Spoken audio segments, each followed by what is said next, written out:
The crystal glasses clinked as Mom passed around her famous Bordeaux at our monthly family dinner. The dining room of their Newport Beach mansion hadn't changed since my childhood. Same mahogany table, same ocean view, same undercurrent of disappointment in my career choices. "So how's your little app doing?" Diana asked, cutting into her filet mignon. My sister's startup portfolio was the family's pride, with 3 successful exits already. "It's not just an app," I corrected, trying to keep my voice even. "We're developing advanced AI processing algorithms for—" Yes, something about making phones think faster." Dad waved his hand dismissively. "But Diana's new health tech platform just raised $50 million. Now that's real business." I checked my phone discreetly. Our latest processing tests had exceeded every benchmark. The major tech companies' outdated AI chips wouldn't stand a chance. Speaking of real business, Mom chimed in. "Thomas's crypto exchange is expanding to Europe."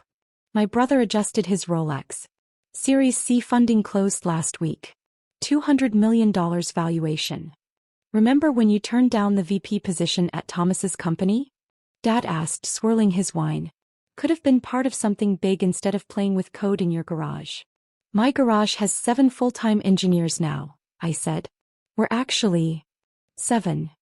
Diana laughed. "My cleaning staff is bigger than your whole company." My phone buzzed. A calendar notification.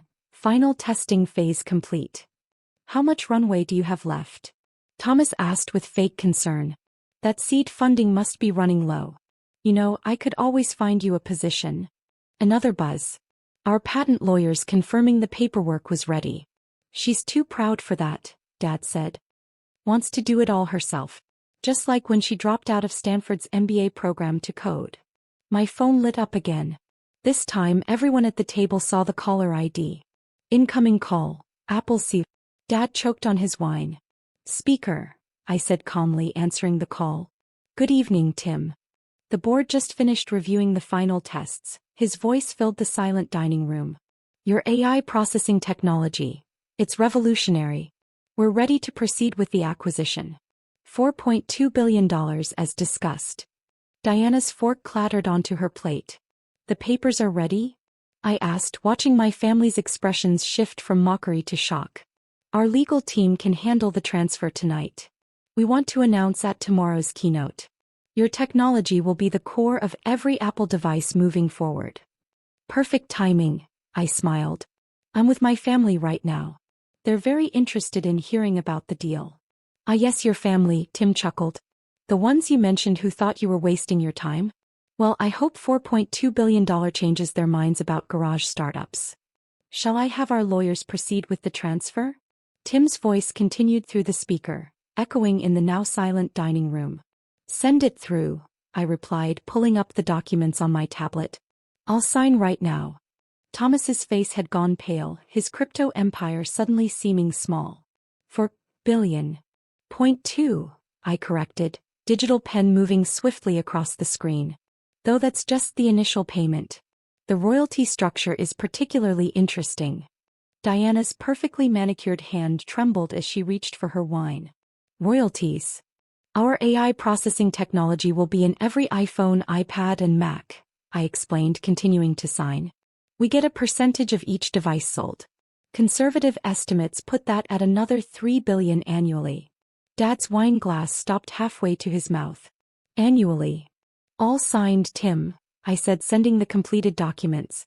"Will you be announcing the neural processing upgrades at tomorrow's keynote as well?" "About that," Tim replied, excitement clear in his voice. "We'd like you to present it yourself. Show the world the future of AI processing. The team here is calling it the biggest leap since the first iPhone." Mom's pearls clinked against her glass as her hand went to her throat. "Present at Apple's keynote. I'll have my team send over the presentation details," I said, watching another notification pop up, this time from Google. "Though I should mention, Tim, you might want to expedite the press release. Looks like your competitors are figuring out what they missed." "Already done," he confirmed. "The announcement goes live in 3 minutes. Welcome to Apple officially. See you tomorrow in Cupertino." The call ended, and right on cue, everyone's phones started buzzing with the breaking news alerts. Apple acquires AI startup in historic $4.2 billion deal. Revolutionary AI processing technology to transform tech industry. Garage startup becomes Silicon Valley's newest unicorn. But your company was just 7 people, Diana stammered, staring at her phone's news feed. 7 of the best AI engineers in the world, I corrected. While you were building copycat apps, we were revolutionizing how computers think. Thomas frantically pulled up his trading app. Apple stock is soaring. The whole tech sector is responding. Amazing what can happen in a garage, isn't it? I said, standing up as my driver texted his arrival. Now if you'll excuse me, I have a keynote to prepare for. Mom, dinner was lovely as always. Wait, Dad called out as I reached for my coat. You can't just... this is... a paradigm shift in computing? I finished for him. The biggest tech acquisition of the year? Or just proof that your rebellious daughter actually knew what she was doing? My phone buzzed again, this time with a message from our lead engineer. Google offering $5 billion to counter Apple's deal. Should we tell them they're too late? I said, showing them the message, it's interesting how value works. Last month, Diana's $50 million raise was real business. Now Google's offering $5 billion just to match Apple, and they don't even know about the quantum processing breakthrough yet. Quantum processing? Thomas nearly dropped his phone. You mean there's more? There's always more, brother. That's what happens when you focus on innovation instead of following trends. I pulled up our company's private dashboard on my tablet. See these processing speeds? They're about to make every AI chip on the market obsolete. The news alerts kept coming, each one making my family flinch. Wall Street stunned by Apple's stealth AI acquisition. Tech giant betting billions on revolutionary processing technology. Startup founder becomes overnight billionaire. But you never said anything, Mom whispered. All those dinners, all our questions. Would you have listened? I asked quietly. When I tried to explain our quantum AI breakthroughs, Diana called it playing with code. When I showed Dad our initial test results, he said I should get a real job like Thomas. My watch buzzed, a reminder about the private jet waiting to take me to Cupertino. The funny thing about revolution, I continued, gathering my things, is that it's only obvious after it happens.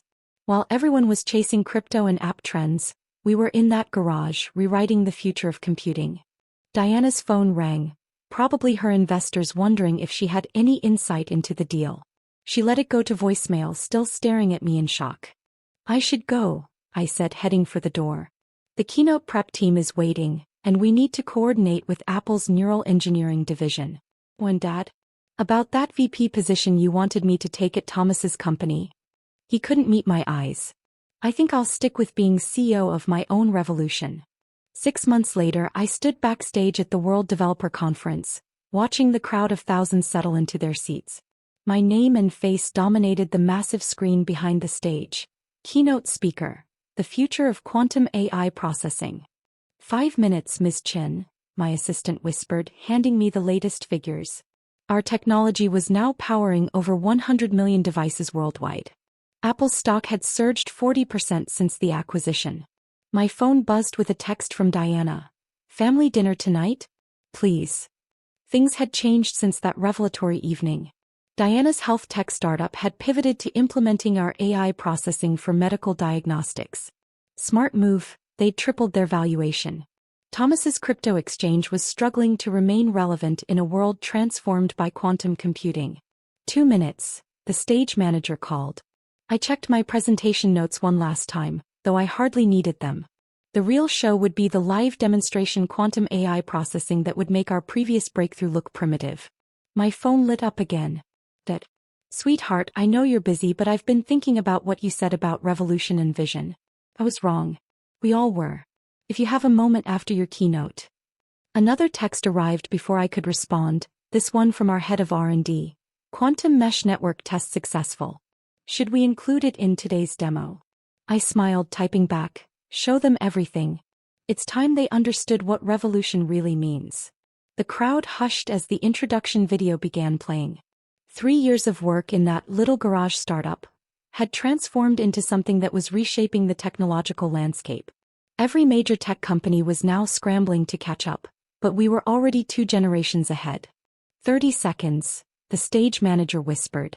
I thought back to that family dinner, to the dismissive laughs and condescending suggestions. Now our quantum AI processing was powering everything from smartphones to space missions. The garage where I'd been playing with code had become a landmark in Silicon Valley history. 10 seconds. One final text arrived from Mom. We're all watching.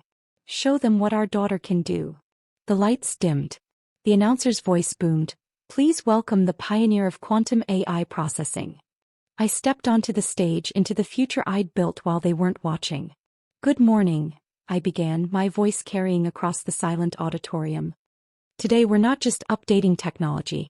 We're redefining what's possible. Behind me, the screen lit up with real-time processing speeds that made the audience gasp. What they didn't know was that the real breakthrough was still to come. This morning we successfully tested the first quantum mesh network, I announced. Imagine every device on Earth linked through quantum entanglement, processing at speeds that defy classical physics. In the VIP section I spotted my family. Dad clutching his tablet, Diana frantically taking notes, Thomas looking shell-shocked. They finally understood. This wasn't just another tech startup success. This was a fundamental reshaping of human technological capability. But perhaps it's easier to show you, I said, pulling out what looked like an ordinary smartphone. This device contains our new quantum core. Watch. The demonstration that followed left even the most jaded tech journalists speechless. Real-time language translation that captured cultural nuances. Medical diagnostics that predicted conditions before symptoms appeared. Environmental modeling that could forecast climate patterns decades in advance. What you're seeing, I continued, isn't just faster processing. It's a new way of computing that operates beyond the boundaries of traditional physics.